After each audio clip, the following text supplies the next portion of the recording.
需要你那个协助，这边是实际的就像是警告。那么比较积极的话，我们还有食物要来的，好，要放全部在车上，在车上。给我来讲是说，当时一个想法，一个善念呢哈，希望站出来可以帮到什么。我去到现场过后，我就觉得，整个画面就像一个地狱的感觉了。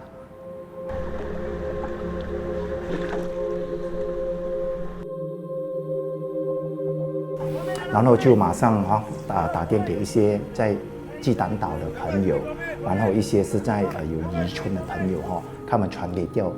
动过来嘛。不过怎么样好都是安排到大概是总共当天大概是有整12台的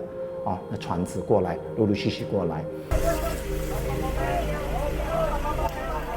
离开第二天的时候，我们觉得还是有需要，因为真的灾情太过严重了。那么可是第二刚好是星期一，就是工作天嘛，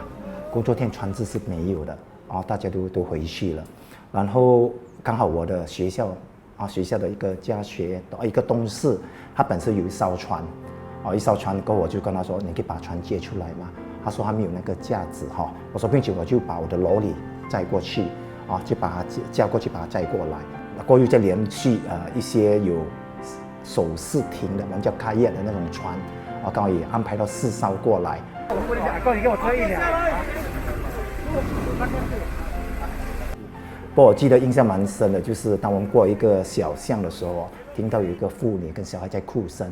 原来是一个妇女抱着2、3个小孩在那边就说没有奶粉那一些。本来我们责任是要尽快把这个食物载过去，只不过还是停下来了。那个场面是非常的不舍看到那个小孩这样在哭，然后那个妇女就多隆我马干难，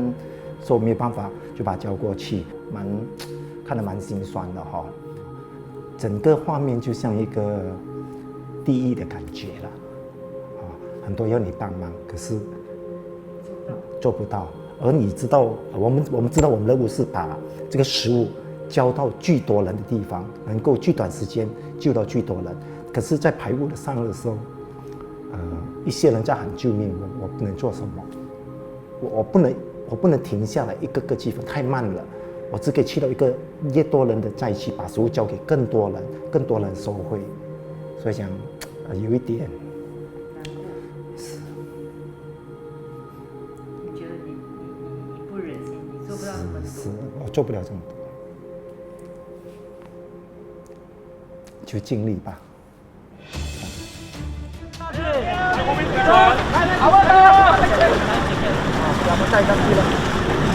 当然也面对很大的挑战，是因为当时垃圾非常的多。因为快艇的话，它的磨豆最怕的就是把那个塑胶袋剪进去，一剪进去就需要把它开起来又撤掉。要慢一点，慢一点。对，小心那边勾着，等一下，慢一点。水位在退的时候面对更大的挑战，是因为它船只在一些比较高的地方是不可以过的，就是它需要下船，把食物拿下来后，刚过去另外一头，食物又再上回去，又再送，需要这样的2个这样的阶段，但是它的整个过程是非常缓慢的。我记得最后一趟的时候，因为已经答应居民一定要送过去，不过那个快艇不能驾驶，因为垃圾太多了，没有办法，大家商量之下是用手划的木匠就划进去给他们。那一趟是拿了蛮长时间的，差不多是平时大概1个小时，他那个拿差不多2个小时多。也把食物拍下去的时候，也看到一些当地的一些外劳因为那很多酒屋是外劳住的，他们也发挥很多大爱的精神，就是说把食物拍下去的时候，因为大家都需要，不过我们跟他说我们还会再提供过来，所以你就把他们分在4周围的居民，他都非常配合。然后我本身也遇到一个就是我们的马来友族他也是借一个电单车他说我可以帮到什么忙他说我只是借一辆电单车，我说可以啊，你就去灾区把那个水矿泉水分发给那一个我们的志工们，他讲可以啊，他讲很高兴就一直在分发。我觉得这个就是可以看得到我们马来西亚所谓的3大民族的大家在灾情的时候灾难发生的时候，还是可以发挥大家一个马来西亚的精神了大家互相帮忙的精神。